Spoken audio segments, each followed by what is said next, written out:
So today's video, I wanted to give some updates on my thoughts on publishing typical low content books. So things like notebooks and journals and word searches and things like that, because I think some of my perspectives may have been slightly wrong in the past. I want to give my updated thoughts on this. So we'll talk about the low content book problem in general. What is the benefits to publishing low content books? I'll take a look at some of my own personal results and the time that I've invested into those low content books. We'll take a look at the advertising strategy that I used, and then we'll talk about what I would do in 2025 if I was going to be pursuing those typical low content books. So if you're new to the channel, my name is Chris. I've been self-publishing on Amazon for over 10 years. So far this year, sold over 13,000 units from apparently over 500 books. But that number seems very high because of what we're going to be talking about in today's video. I'm also the founder of the Raydog KDP membership for independent publishers. If you get a chance to check this out during or after the video, make sure you do. So let's get into this, and I'll talk very briefly about my low content book lifetime results.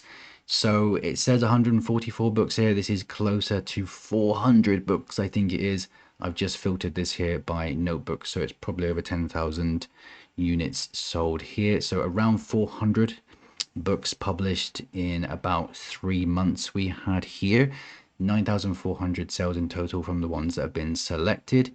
5,000 came from one book, which was a very giftable type of book that was made for couples, very low content. The rest of them, or at least half of the rest of them, came from some composition notebooks that I did in 2022. So these were vintage notebooks. There's tons of these on Amazon.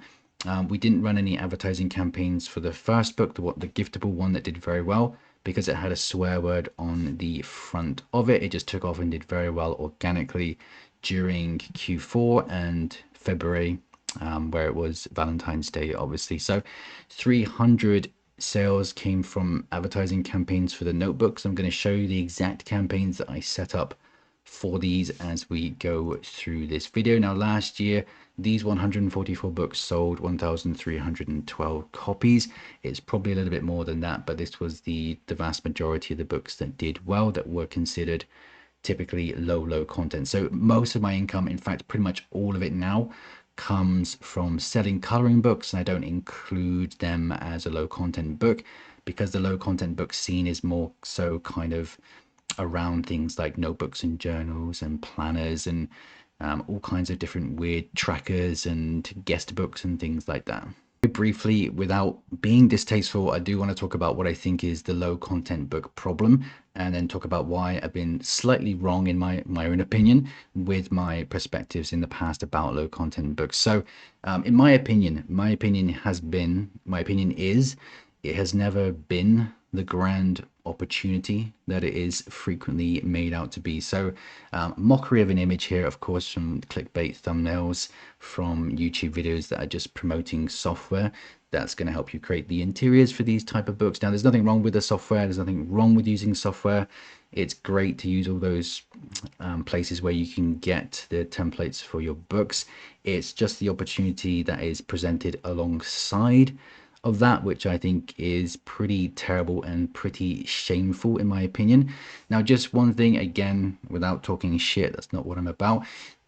With publishing or anything that involves making money or anything in general, my perspective has always been that you should take advice where something has been consistently proven to work for other people. Now, consistently across every single YouTube video that is promoting a certain subscription software that helps you create these interiors, across every single video, there is not a single income report. There's not a single look at the books. There's not a single look at advertising campaigns, which makes it pretty evident that it's easier to sell the idea of this than actually doing it itself. So that's my thoughts on that. So I'm on the fence with recommending people go after the low content niche videos on YouTube to get inspiration. You can, but I just think all of this needs to be paired with reality, and it might be a perfectly acceptable start into your publishing journey. So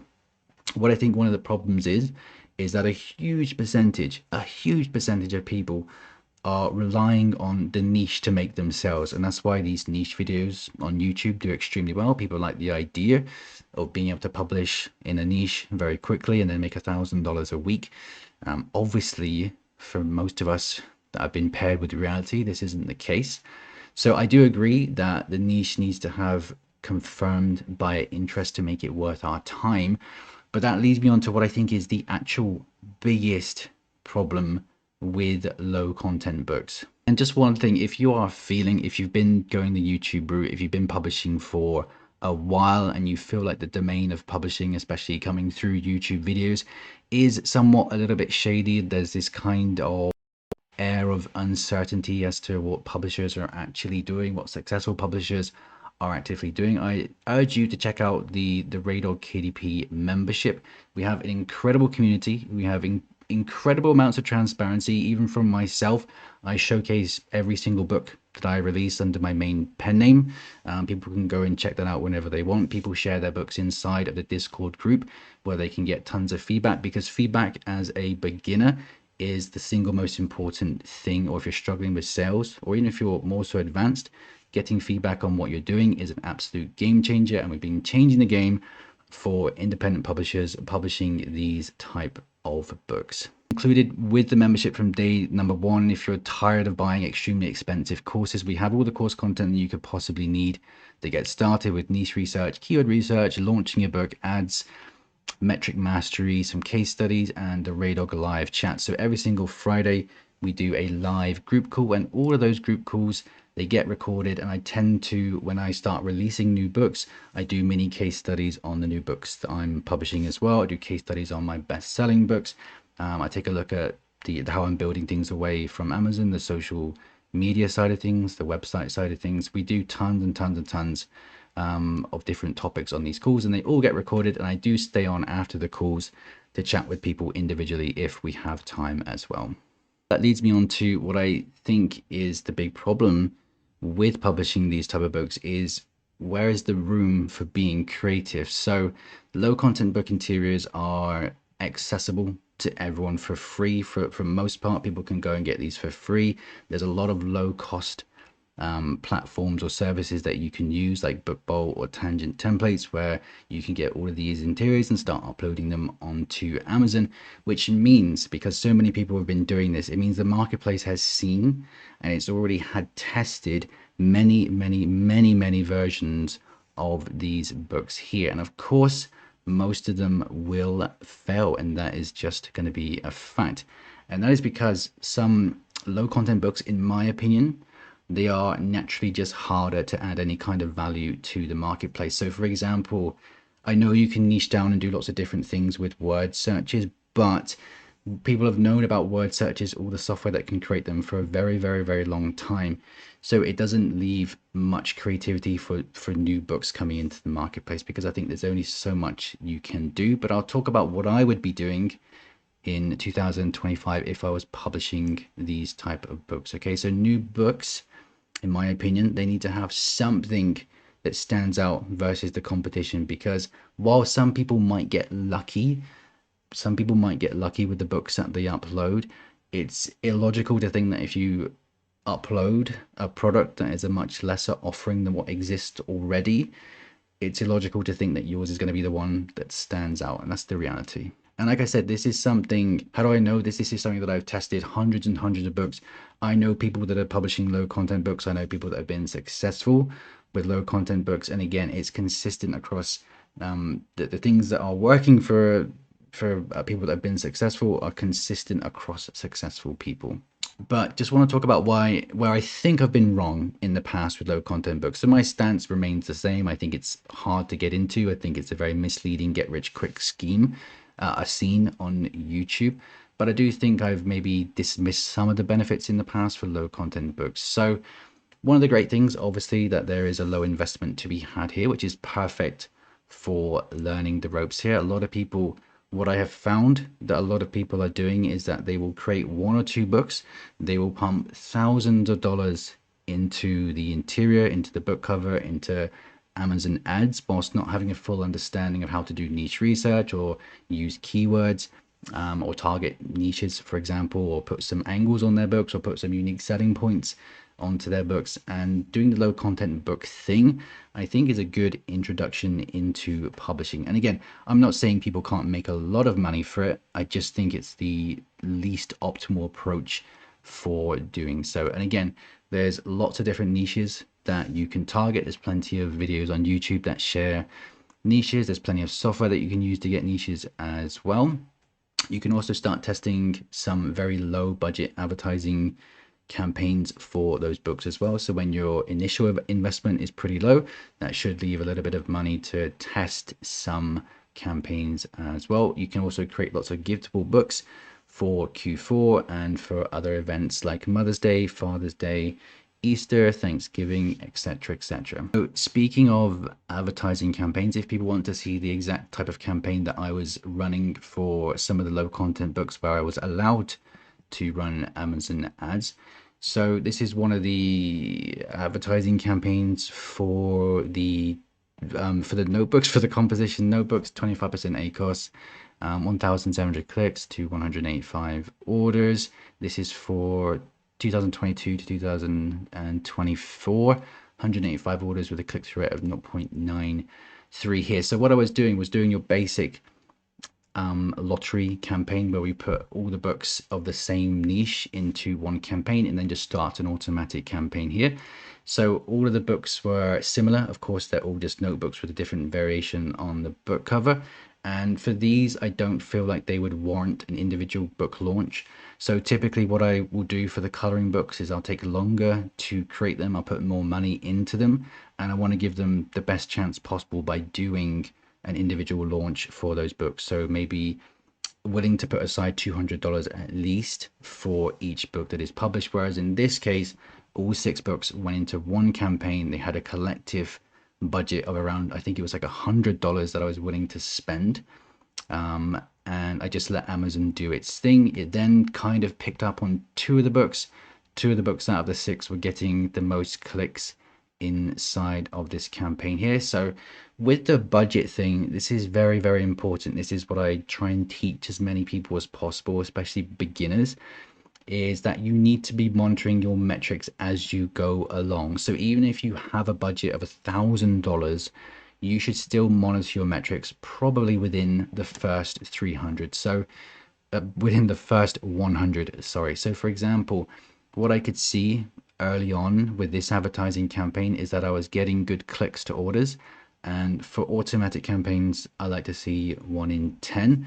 The click-through rate is something that I don't care about that much, but the other metrics that I like to look at are whether I'm getting some organic sales after the first sort of 2 to 3 weeks. And the other thing that I like to look at as well is the cost per click. So if you're selling a $7.99, $6.99, or an $8.99 book, in my opinion, to make advertising campaigns work, you have to get a low cost per click. So for example, if I was getting a lot of clicks each day, like 20 or 30 clicks every single day for a cost per click of 20 cents, that would probably allow me to reduce the cost per click and continue to get clicks and sales coming in, which ultimately is going to lower your ACOS and ultimately bring you toward a profit or break even, more likely a break even or a slight loss. If that didn't quite make sense, we have very short to the point course content inside of the Raydog membership, inside our ads and marketing and our metrics and mastery section as well. You can also come into the Discord group and you can get feedback on your advertising campaign. So you can post them into the ads section here, and people, including myself, will come take a look at the metrics and see if you should be carrying on running those advertising campaigns or whether it makes sense to stop them and move on to the next project, which is incredibly important for every single independent publisher. You need to have a stop point for your books, and unfortunately a lot of people get emotionally attached to their books. They run it and run it and run it and lose a ton of money. Alternatively, and ideally alongside that, you can come into the feedback section of our group and get feedback on your book covers, your interiors, the ideas for your niche, whatever you want feedback on. You can come and get feedback from lots of independent publishers, including myself as well, which ultimately is going to help you build a better product, which is ultimately gonna help your advertising stats going forward. So very important stuff. If you want to check it out, it's chrisraydog.com. That's the advertising strategy that I've used for low content books. It's very similar to my normal advertising strategies. So I then, at this stage, once we've got some data back from Amazon, we took the best converting keywords and then we started some manual campaigns for those books. So the keywords were taking off quite well, converting quite well for 2 of the books. And then we set up 2 manual campaigns with those specific keywords for those books, and they continued to perform quite well with those campaigns as well. If I was doing low content books in 2025, if I wanted to start again, I would probably start with low content books, to be fair, if I didn't have much to invest into the coloring books, for example, which is where I love creating content. So that's why I do it.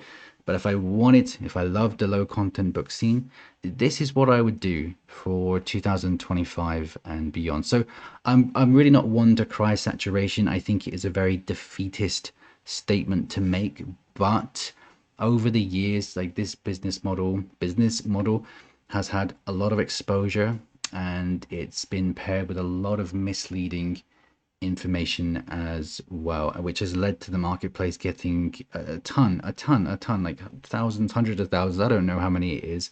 There's so many of these books. Every type of low content book that you can imagine, it exists. It exists on Amazon. YouTube videos pushing the niche research software, they all gear people toward creating more and more of these books. So unfortunately misses out the most important part, which is to add something different or better or unique to the marketplace.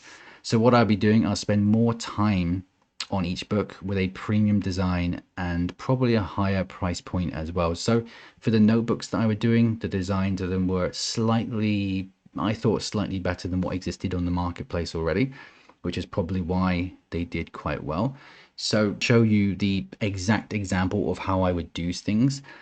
It might be better if I explain what I wouldn't be doing first. So for example, going after huge niches. And the reason that I say this, there's nothing wrong with being ambitious. I just think if you're new, and if you really want to make something like a generic word search work for you, then you can only really offer the best book cover in your niche. So if you think you can beat the book cover on the screen at the moment, whether you're outsourcing that, whether you're doing the book cover yourself, then maybe you can try it. But the reality is that most people try and get into these big niches because of the low BSRs or the niche videos, and they create something in Canva, they put it together very quickly, and they just get lost in the marketplace instantly because the book just can't compete with things like this. And again, this comes down to the creativity side of things.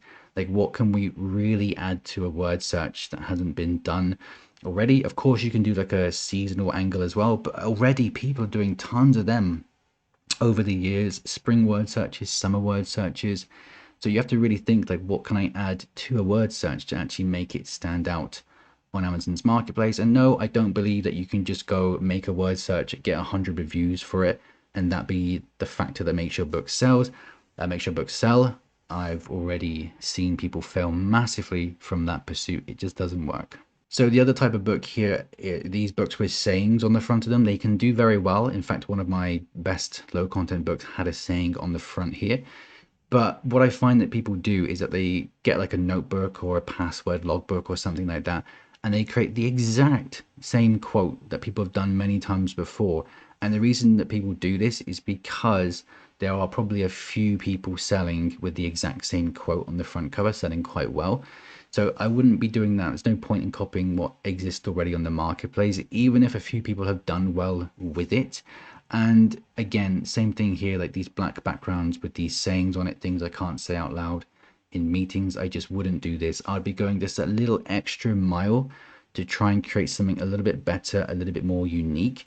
And with the resources that we have today, AI, ChatGPT especially, it should be much easier than you think to create something that stands out on the marketplace. And I'll give you this example of what I would do. So everyone knows about ChatGPT, but what I would be doing, and what I did last night when I was testing this, is just to ask ChatGPT for 100 giftable niches is the first thing that you can do. Just check on ChatGPT. I think you can probably do it with the free version.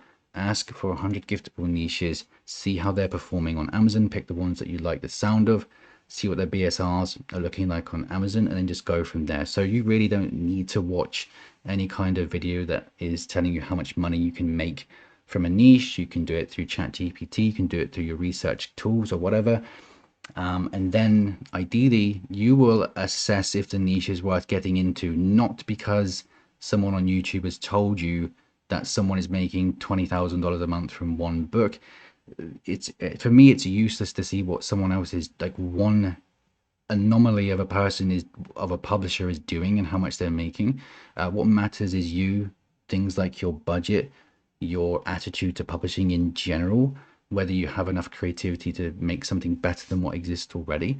Those are the things that really matter, in my opinion. So I would also have a long-term plan to create multiple books, because I've always told people, and I again, consistent across everyone that's been successful, most successful people, every successful person in this domain of publishing on Amazon has a failure percentage of books. X amount of your books aren't going to work.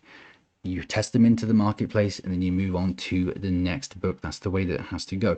So what I recommend that people do, what I recommend to people in the Raydog membership especially, is that you work out a system, a simple system that allows you to publish books for a long time. So for the next 6 months, for example, so you have everything planned out. Your next book is always planned out, so you have this path and this system going forward. So just to briefly touch upon what I do for the coloring books, is that I will start a new project in ChatGPT for the next coloring book that I'm working on. I then also in Canva create the exact same project inside of the Canva file, and then just start working between ChatGPT and Canva, just making sure that things are organized between the two. And when I get the images and the ideas and the book covers from ChatGPT, they go straight into the Canva file. I pack out the Canva file with as much as possible. Then I go through the Canva file, I delete all the ones that I don't want, then we go and get it touched up by an illustrator, and then that's the book. But we're also working on other projects as well. Whilst our hands are off of things, whilst the illustrator is doing things, or when ChatGPT is on a cooldown or something, we start the next project. So we start the next portfolio, the next project in ChatGPT for the next book, and then we start the next Canva file for the next book as well.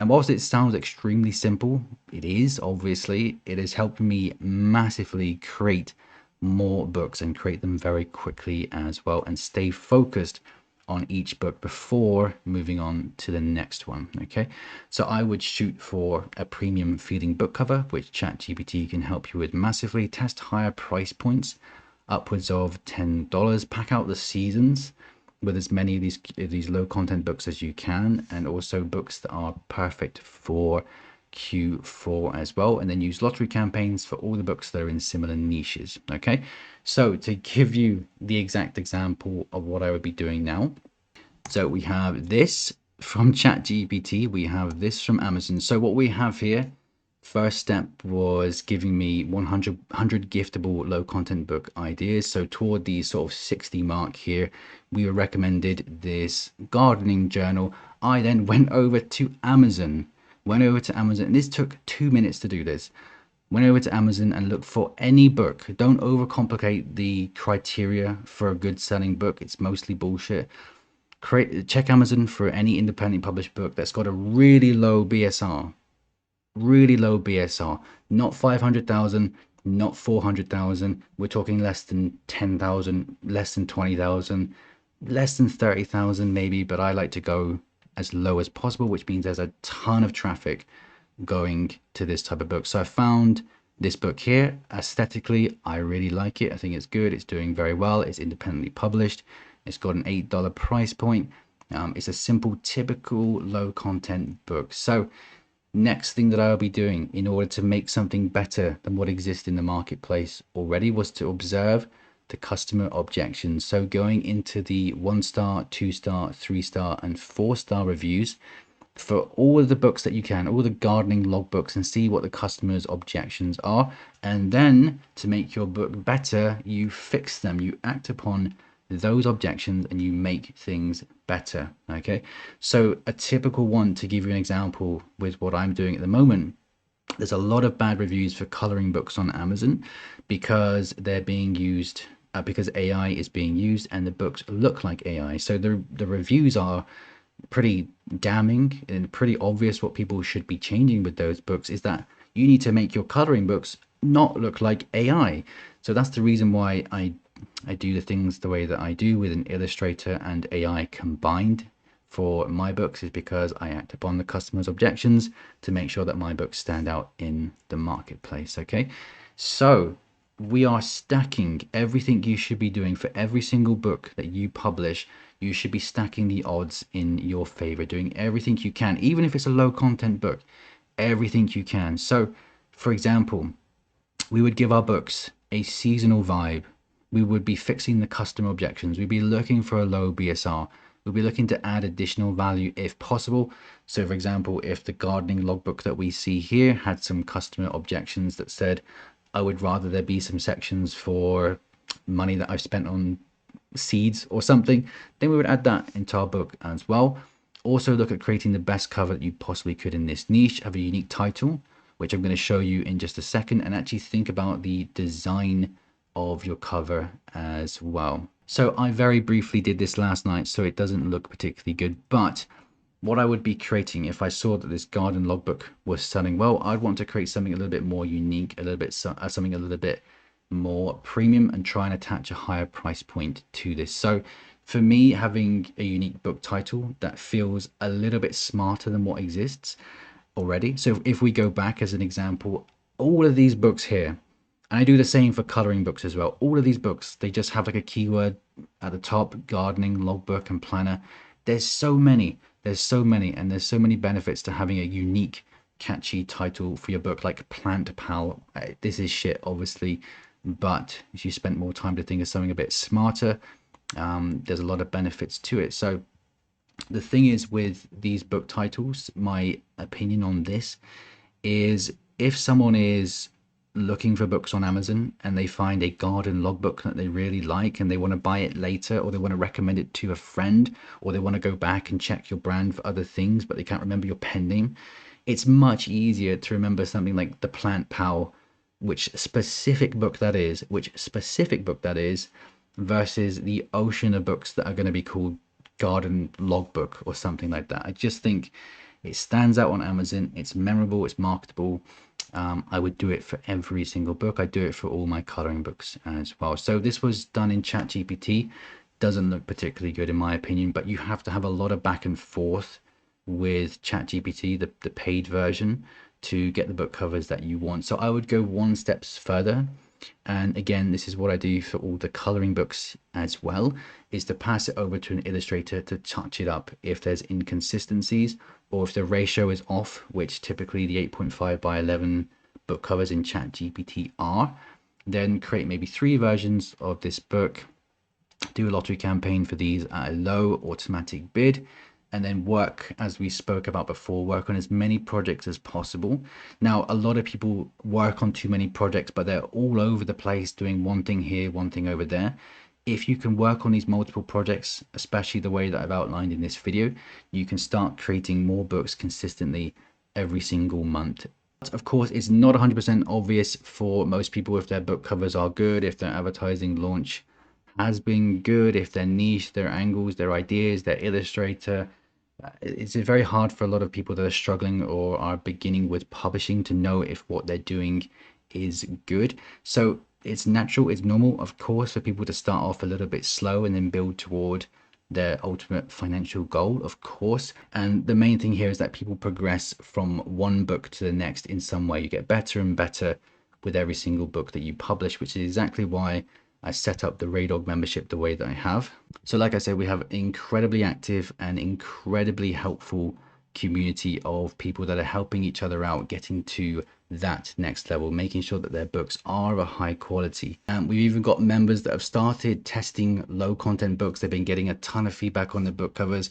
And one member recently had a #1 new release for a low content book, which is absolutely fantastic as well. And again, this is why I think it's so important for people that are struggling or are beginning with publishing, is that you get a ton of feedback on what you are doing, which is exactly what the Discord group can offer for you. And again, inside of the membership, if you're interested, if you learn through course content, which a lot of people, including myself, do, we've got all the course content that you could want, and of course the live calls every single Friday. I love to see the publishers, new publishers, on these calls. We do talk quite a lot about all things publishing related. We tend to have a topic, well, we do have a topic every single week, whether it's advertising, whether it's my case studies for my new books, whether it's launching your book, whatever. We do it every single Friday, and then I stay on and talk to people after the main part of the call as well. And all of these are recorded. If you want to check it out, you want to be part of what I think is the best place you can be for publishing, it's chrisraydog.com. It's linked in the description. That's it for this video. Bye for now.